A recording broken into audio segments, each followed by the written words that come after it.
ராமேஸ்வரத்திலிருந்தோ கன்னியாகுமரியிலிருந்தோ காஷ்மீரின் ஸ்ரீநகர் வரை நேரடியாக அம்ரித் பாரத் எக்ஸ்பிரஸ் ரயில் இயக்கப்பட இருக்கின்றதா? இதற்கான ரயில் பெட்டிகள் தயாராகி விட்டதா? தெற்கு ரயில்வே மண்டலத்திற்கு ஒதுக்கீடு செய்யப்பட்டு விட்டதா? தெற்கு ரயில்வே மண்டலத்திற்கு 2 அம்ரித் பாரத் ரயில் ஒதுக்கீடு செய்யப்பட்டுள்ளதா? மேலும் முதலில் ஸ்ரீநகருக்கு நேரடியாக நாட்டின் பல்வேறு பகுதிகளிலிருந்து ரயில்கள் இயக்கப்படுமா? அனைத்தையும் பற்றி விரிவாக பார்க்கலாம். Hi guys, welcome back to our channel Sibi Kumar vlogs. சேனலுக்கு யாராவது புதுசா வந்தீங்கன்னா மறக்காம சப்ஸ்கிரைப் பண்ணிட்டு பக்கத்துல இருக்க பெல் ஐகானை போட்டுருங்க. அப்பதான் நம்ம ஒரு வீடியோட நோட்டிபிகேஷன் உங்களுக்கு உடனுக்குடன் வரும். வாங்க வீடியோக்குள்ள போகலாம். ஒரு ஏசி பெட்டிகள் கூட இந்த ரயிலில் கிடையாது. இந்தியாவின் புஷ்புல் வகையிலான ரயிலில் இதுவும் ஒரு ரயில். முழுவதும் நடுத்தர மக்கள் பயணிப்பதற்காக அறிமுகப்படுத்தப்பட்ட ஒரு ரயில் தான் அம்ரித் பாரத் எக்ஸ்பிரஸ் ரயில். இது இப்ப இந்தியால 2 ரூட்ல மட்டும் தான் ஆபரேட் ஆயிட்டு இருக்குது.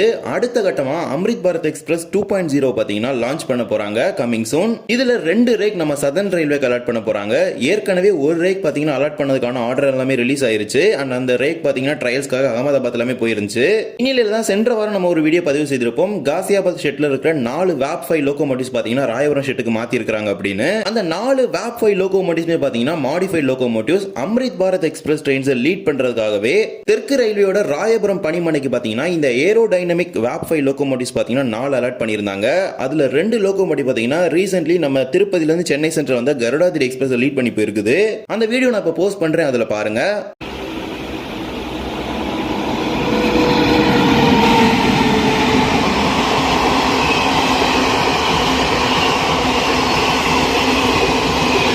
மொத்தமாக தெற்கு ரயில்வேக்கு 4 லோகோமோட்டிவ் அலாட் பண்ணியிருக்காங்க. அதாவது 2 Amrit Bharat express trains lead பண்ற மாதிரி. அதுல 2 லோகோமோட்டிவ் தான் இப்ப நீங்க பாத்திருப்பீங்க. கடந்த ஓராண்டுக்கு முன் அறிமுகப்படுத்தப்பட்ட அம்ரித் பாரத் ரயிலானது வெர்ஷன் 1.0 வெர்ஷன் 2.0 ஒரு புதிய காம்போசிஷன்ல அம்ரித் பாரத் எக்ஸ்பிரஸ் இப்ப லான்ச் பண்ண போறாங்க. வெர்ஷன் 1.0ல பாத்தீங்கன்னா ஸ்லீப்பர் பெட்டிகள் அதிகமாக இருக்கும், அன்ரிசர்வ் பெட்டிகள் குறைவாக இருக்கும். ஆனால் வெர்ஷன் 2.0ல பாத்தீங்கன்னா ஸ்லீப்பர் பெட்டிகள் குறைவாகவும் அன்ரிசர்வ் பெட்டிகள் அதிகமாகவும் கூடுதலாக பேண்ட்ரி இணைச்சிருக்காங்க. 11 அன்ரிசர்வ்டு பெட்டிகள், 8 ரிசர்வ்டு ஸ்லீப்பர் பெட்டிகள், ஒரு pantry car, 2 SLRD, 2 side 2 VAP 5 சேர்த்து மொத்தமாக 22 பெட்டிகள் மற்றும் 2 VAP 5 லோகோமோட்டிவோட ஒரு புதிய காம்போசிஷன்ல இந்த ட்ரெயின் ஆபரேட் பண்ண போறாங்க. வெர்ஷன் 2.0 ஓட முதல் பெட்டிகளை நம்ம தெற்கு ரயில்வே மண்டலத்துக்கு தான் ஏற்கனவே ஒதுக்கீடு செய்திருக்காங்க. அது தொடர்பான வீடியோமே நம்ம ஏற்கனவே பதிவு செய்திருப்போம். இப்போ ராமேஸ்வரத்திலிருந்தோ கன்னியாகுமரியிலிருந்தோ ஸ்ரீநகர் வரைக்கும் நேரடியாக அம்ரித் பாரத் ரயில் இயக்கப்படுமா அப்படிங்கிறது இப்ப நம்ம பார்க்கலாம். இது தொடர்பான செய்தி பாத்தீங்கன்னா நியூ இந்தியன் எக்ஸ்பிரஸ் அப்படிங்கிற ஒரு செய்தித்தாளில் வெளியாகி இருக்கிறது. இது தொடர்பான எந்த ஒரு பரிந்துரை கடிதமோ எதுவும் வெளியாகவில்லை. இந்த ஒரு செய்தி நிறுவனத்தில் இது தொடர்பான ஒரு தகவலை வெளியிட்டிருக்கிறாங்க. அதாவது தெற்கு ரயில்வே மண்டலத்திலிருந்து கன்னியாகுமரியிலிருந்தோ அல்லது ராமேஸ்வரத்திலிருந்தோ ஸ்ரீநகர் வரை நேரடியாக அம்ரித் பாரத் ரயில் இயக்க திட்டமிட்டிருக்கிறாங்க அப்படின்னு இவங்க ஒரு செய்தி வெளியிட்டிருக்கிறாங்க. ஜம்மு அண்ட் காஷ்மீர் இணைப்பு ரயில் பாதை திட்டமான USBRL, அதாவது உதம்பூர் டு பனிகல் ரயில் பாதை திட்டம் 272 கிலோமீட்டர் தூரத்துக்கு பல்வேறு கட்ட பணிகளுக்கு பிறகு தற்போது நிறைவடைந்திருக்கின்றது. அதுல கமிஷனர் ஆஃப் ரயில்வே சேஃப்டி சார்பாக பல்வேறு விதமான ஆய்வுகள் நடத்தப்பட்டு உலகின் உயரமான ரயில் பாலம் சென்னாப் ரயில்வே பாலம் அமைந்துள்ள இந்த வழித்தடத்தில் ரயில்கள் இயக்குவதற்கு ஏற்கனவே ரயில்வே பாதுகாப்பு ஆணையர் அவர்கள் ஒப்புதல் வழங்கி இருக்கின்றார். இந்த வழித்தடம் எப்போது திறக்கப்படும் என்கிற ஒரு அறிவிப்பை இப்போது வரைக்கும் இந்திய ரயில்வே வாரியத்தின் சார்பாக வெளியிடாம தான் இருக்கிறாங்க.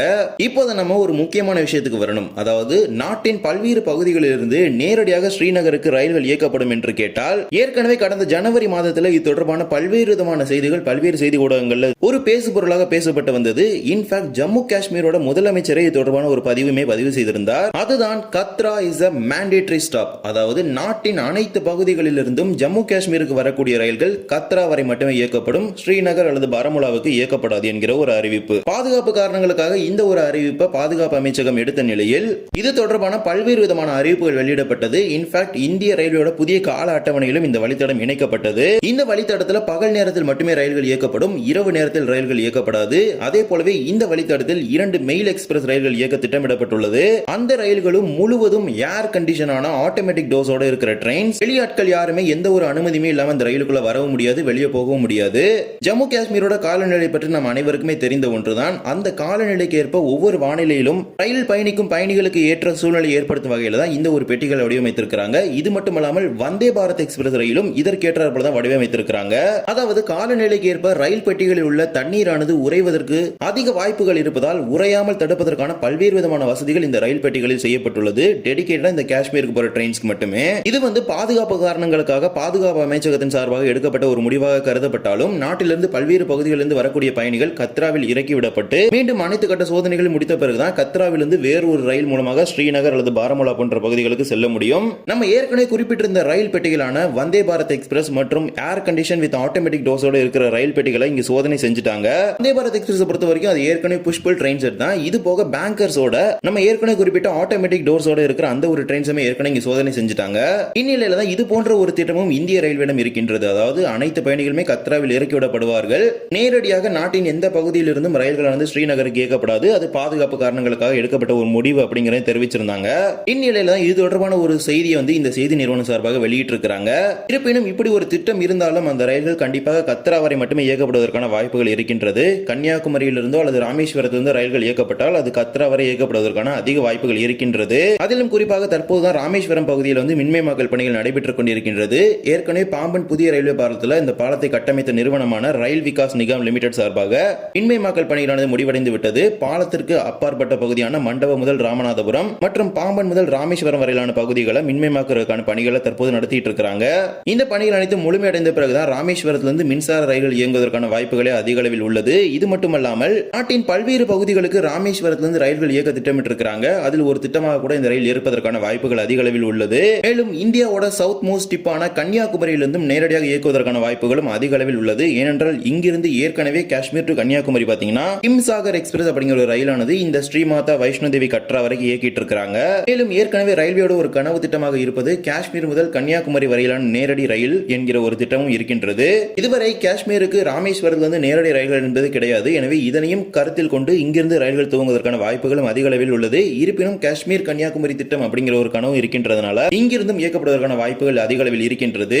ஏற்கனவே ஒரு சில மாதங்களுக்கு முன்பு பாத்தீங்கன்னா திருநெல்வேலிருந்து ஷாலிமார் மற்றும் தாம்பரத்திலிருந்து சந்திராகசி போன்ற வழித்தடங்கள் இயக்குவதற்கு பரிந்துரை செய்யப்பட்டிருக்கும் நிலையில் பூரா மார்க்கத்திலும் ஒரு அம்ரித் பாரத் ரயில் இயக்குவதற்கு திட்டமிட்டிருக்கிறாங்க. அது எங்கிருந்து இயக்க திட்டமிட்டிருக்கிறாங்க அப்படிங்கிற முழுமையான தகவல் கிடைக்கப்பெறவில்லை. இருப்பினும் தெற்கு ரயில்வே சார்பாக இந்த வழித்தடங்களை தான் இயக்க பரிந்துரை செய்திருப்பதாக இந்த ஒரு செய்தி ஊடகத்தின் மூலமாக தெரிவிச்சிருக்கிறாங்க. ஏற்கனவே தெற்கு ரயில்வே மண்டலத்திற்கு ஒரு அம்ரித் பாரத் எக்ஸ்பிரஸ் அலாட் பண்ணிட்டாங்க. அதே மாதிரி 4 லோகோமோட்டிவ்ஸ்மே வந்துருச்சு. எனவே மிக விரைவில் தெற்கு ரயில்வே மண்டலத்திலிருந்து 2 அம்ரித் பாரத் ரயில்கள் துவங்கப்பட இருக்கின்றது. அது எப்போது என்பது ரயில்வே வாரியத்தின் சார்பாக அறிவித்தால் மட்டுமே நமக்கு தகவல் கிடைக்கப்பெறும். ஆனால் நேரடியாக ஸ்ரீநகர் வரை ரயில்கள் இயக்குவதற்கு இப்போது வாய்ப்பு இருக்கிறதா என்று கேட்டால் அது கிடையாது. தற்காலிகமாக இந்த ஒரு மாற்றத்தை கொண்டு வருவதாக கடந்த ஜனவரி மாதத்திலே அறிவிச்சிட்டாங்க. இது தொடர்பாக அந்த மாநிலம், அதாவது ஜம்மு காஷ்மீர் மாநிலத்தோட முதலமைச்சரான ஓமர் அப்துல்லாமே இது தொடர்பான ஒரு பதிவை ட்விட்டர்ல தெரிவிச்சிருந்தார். எனவே அப்படி நேரடியாக ரயில் இயக்கப்பட்டால் அந்த ரயில்கள் கத்ரா வரை மட்டுமே இயக்கப்படுவதற்கான வாய்ப்புகள் அதிக அளவில் உள்ளது. பார்க்கலாம், மிக விரைவில் தெற்கு ரயில்வேயோட ஒரு அம்ரித் பாரத் ரயில் தனது பயணத்தை துவங்க இருக்கின்றது. அது எந்த வழித்தடம் என்பதை மிக விரைவில் நாம் பார்க்க போகின்றோம். இதை பற்றிய உங்களுடைய கருத்துக்களை கமெண்ட் செக்ஷன்ல சொல்லிட்டு போங்க. இந்த ஒரு வீடியோல தான் இந்த வீடியோ பிடிச்சிருந்தா மறக்காம like and share and subscribe பண்ணிட்டு பக்கத்துல பெல் ஐகானை போட்டுருங்க. அப்பதான் நான் போடுற ஒரு வீடியோட நோட்டிபிகேஷன் உடனுக்குடன் வரும். இன்னொரு வீடியோ சந்திக்கலாம். தேங்க்ஸ் ஃபார் வாட்சிங்.